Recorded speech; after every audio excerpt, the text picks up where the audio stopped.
নমস্কার, নির্মল আনন্দে সবাইকে সুস্বাগতম। গুরুদেব প্রভু শ্রীকৃষ্ণ শ্রী রাধা মায়ের আশীর্বাদকে সারথি করে শ্রীমদ ভগবত গীতার প্রণাম মন্ত্র দিয়ে শুরু করছি আজকের গীতা পাঠ। শ্রীকৃষ্ণ হৃদয় গীতা সংসার মালনাশিনীম জ্ঞানং ভক্তিম মুক্তিদাত্রীম গীতা দেবীম নমস্তে। ওং নমো ভগবতে বাসুদেবায়। ওং নমো ভগবতে বাসুদেবায়। ওং নমো ভগবতে বাসুদেবায়। রাধে রাধে রাধে রাধে রাধে রাধে রাধে রাধে রাধে রাধে। শ্রীমদ্ ভগবত গীতা তৃতীয় অধ্যায় শ্লোক নম্বর 27। প্রকৃতি ক্রিয়মাণানি গুণৈঃ কর্মাণি সর্বশঃ অহংকার বিমূঢ়াত্মা কর্তাহমিতি মন্যতে। আচ্ছা, এখানে প্রথম লাইনের প্রথম পার্টটা হচ্ছে প্রাকৃতে বিসর্গ আছে ক্রিয়মাণানি। এটা আমি বাংলায় বললাম, এবার দেখি এটাকে কিভাবে সংস্কৃততে উচ্চারণ করব।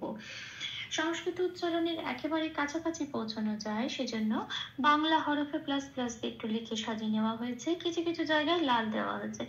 যে যে অক্ষরে লাল দেওয়া হয়েছে সেই অক্ষরগুলো চান্টিং এর চলনের সময় উচ্চারিত হবে না, ঠিক তার ওপরের ব্র্যাকেটে যে অক্ষরগুলো দেওয়া আছে সেগুলো উচ্চারিত হবে। তাহলে প্রথম লাইনের প্রথম পার্টটা সংস্কৃত উচ্চারণ একটু দেখে নেওয়া যাক। প্রাকৃতে প্র যেমন আছে তেমন, ক্রি যেমন আছে তেমন। আচ্ছা, তে একটা বিসর্গ আছে, বিসর্গটা দেখতে হবে কোথায় আছে। শব্দের শেষে আছে, কিন্তু শব্দটা কোথায় আছে? শব্দটা আমার প্রথম শব্দ, তার মানে এর পরেও আরো শব্দ আছে, এই শব্দটা শেষ শব্দ নয়। যদি শেষ শব্দ না হয় তাহলে এই বিসর্গটা পাশের ক্যালেন্ডারে 5 নম্বরে তালিকাভুক্ত করে দেওয়া আছে, অর্ধ হ দিয়ে প্রতিস্থাপিত হয়ে যায়। তাহলে এতে বিসর্গটা অর্ধ হ দিয়ে প্রতিস্থাপিত হয়ে সংস্কৃত উচ্চারণটা কি হলো? প্রকৃতে। এটা আসি পরের শব্দে ক্রিয়া যেমন আছে তেমন, ক্রিয় যেমন আছে তেমন, মা যেমন আছে তেমন, নানি একটু চান্টিং এর চলনের সুবিধার জন্য প্লাস প্লাস দিয়ে সাজিয়ে নেওয়া হয়েছে। তাহলে প্রথম লাইনের প্রথম পার্টটা সংস্কৃত উচ্চারণটা কি পেলাম? প্রকৃতে ক্রিয় মানানি। আসি পরের পার্টে গুণাই। আচ্ছা, গুণাইতে বিসর্গ আছে, এই বিসর্গটাও শব্দের প্রথম শব্দ, কাজে শেষ শব্দ নয়। এটাও 5 নম্বরে তালিকাভুক্ত করে দেওয়া আছে, অর্ধ হ দিয়ে প্রতিস্থাপিত হয়ে যাবে। তাহলে যেহেতু এটা অর্ধ হয়, সেজন্য এটা উচ্চারণ করতে গেলে আগের একটা অক্ষর লাগবে। আগের অক্ষর এখানে নয় ঐকার, তার সাথে জুড়েই এটা উচ্চারিত হতে পারবে, পূর্ণ হ রূপে উচ্চারিত হতে পারবে না। তাহলে এটা হচ্ছে গুণাই। এই যে গুণাই বললাম, এখানে অর্ধ হটা উচ্চারিত হয়ে গেল। আসি পরের শব্দে কর্মানি। ময় রেপ আছে, 3 নম্বরে তালিকাভুক্ত করে দেওয়া আছে। রেপ থাকলে বয় শূন্য রয় হসন্ত দিয়ে সেটা প্রতিস্থাপিত হয়ে যায়, আর রটা যার উপর রেপ আছে, ময়ের উপর রেপ আছে, মটা ফ্রি হয়ে যায়। তাহলে এবার এই যে বয় শূন্য রয় হসন্ত, এটা অর্ধরত, তাহলে কি লাগবে? আমার আগের একটা অক্ষর লাগবে। এখানে আগের অক্ষর ক, কয়ের সাথে জুড়ে এটা উচ্চারিত হলো কর, মাটা ফ্রি হয়ে গেল। মাটা যেমন আছে তেমন, নিটাও যেমন আছে তেমন। তাহলে সংস্কৃত উচ্চারণটা হলো কর্মানি। আসি পরের শব্দে স্যার বা সাহা, এখানে দুটো আছে, রেপ আছে প্লাস ব আছে। রেপের জন্য ঠিক আগের মতো বয়শূন্য হসন্ত দিয়ে প্রতিস্থাপিত হয়ে এটা আগের অক্ষর দন্তেশ্বরের সাথে উচ্চারিত হলো স্যার বলে মনে রাখতে হবে। সংস্কৃততে দন্তেশ্বরে এখানে উচ্চারণটা হচ্ছে সারেগামা পায়ে যে সাটা বলে সেটা, স্যার। আচ্ছা, এবার বয় লাল দিয়েছি কেন? কারণ 2 নম্বরে তালিকাভুক্ত করে দেওয়া আছে বয়ের উচ্চারণ ও প্লাস বা, মুখটা খুলে বলতে হয় ওয়া। এবার এটা উপরের ব্র্যাকেটে লিখে দেওয়া আছে ও প্লাস বা, তাহলে আমার কি বলে বলবো কি স্যার ওয়া। এটা পরের অক্ষর আছে তারবস্য, তারপরে বিসর্গ আছে। বিসর্গটা দেখতে হবে কোথায় আছে, শব্দের শেষে আছে। শব্দটা কোথায় আছে দেখতে হবে, শব্দটা শেষ শব্দ, পংক্তির শেষ শব্দ, কাজে এই বিসর্গটা 4 নম্বরে তালিকাভুক্ত করে দেওয়া আছে হ, পূর্ণ হ দিয়ে প্রতিস্থাপিত হয়ে যাবে। তাহলে শব্দটার উচ্চারণ কি হলো? সার্বসাহ। বিসর্গের জন্য এই হটা এলো। তাহলে এই প্রথম লাইনের সেকেন্ড পার্টটা সংস্কৃত উচ্চারণ কি পেলাম? গুণাই কর্মাণি সার্বসাহ। আসি পরের লাইনে অহংকার বিমূঢ়াত্মা। আচ্ছা, এই অহংকারে অটা যেমন আছে তেমন পূর্ণরূপ উচ্চারিত হবে।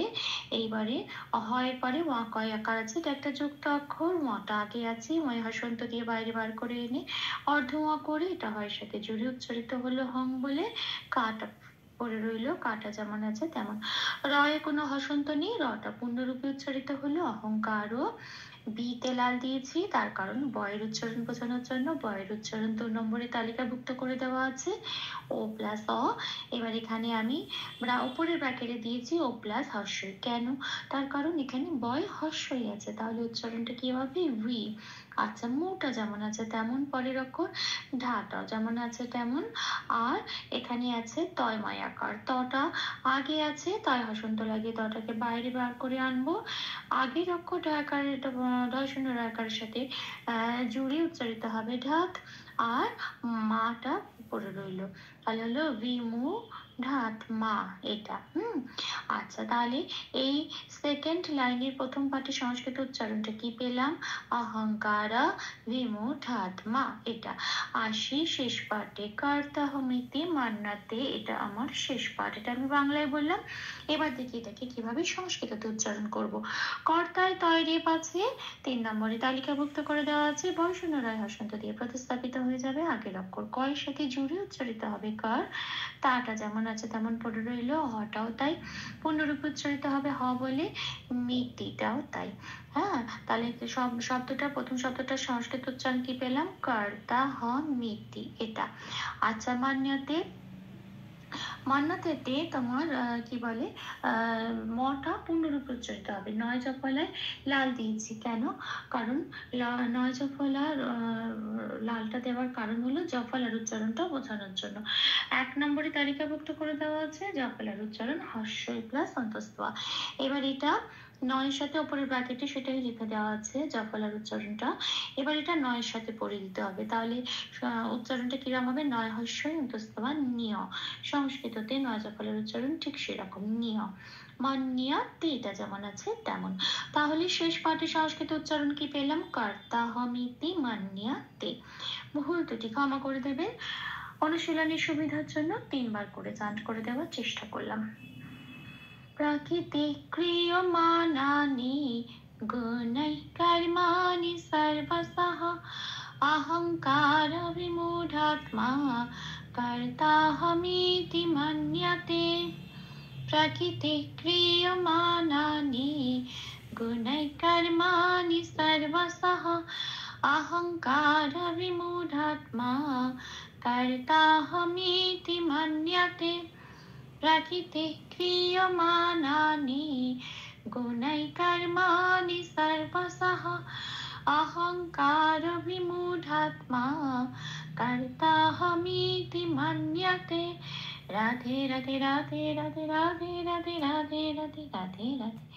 तप्त कांचन गौरांगीं राधे वृंदावनेश्वरी वृषभानुसुते देवी तां प्रणमामि हरे प्रिये।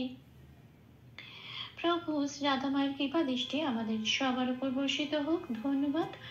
আপনাদের উৎসবে আমার অনুপ্রেরণা, আমার সকল ভুল ত্রুটির ক্ষমা প্রার্থনা প্রভুর চরণে অর্পণ করলাম। ওম কৃষ্ণায় বাসুদেবায় হরয়ে পরমাত্মনে প্রণত ক্লেশনাশায় গোবিন্দায় নমো নমঃ। শ্রীকৃষ্ণার্পণমস্তু। জয় শ্রীকৃষ্ণ।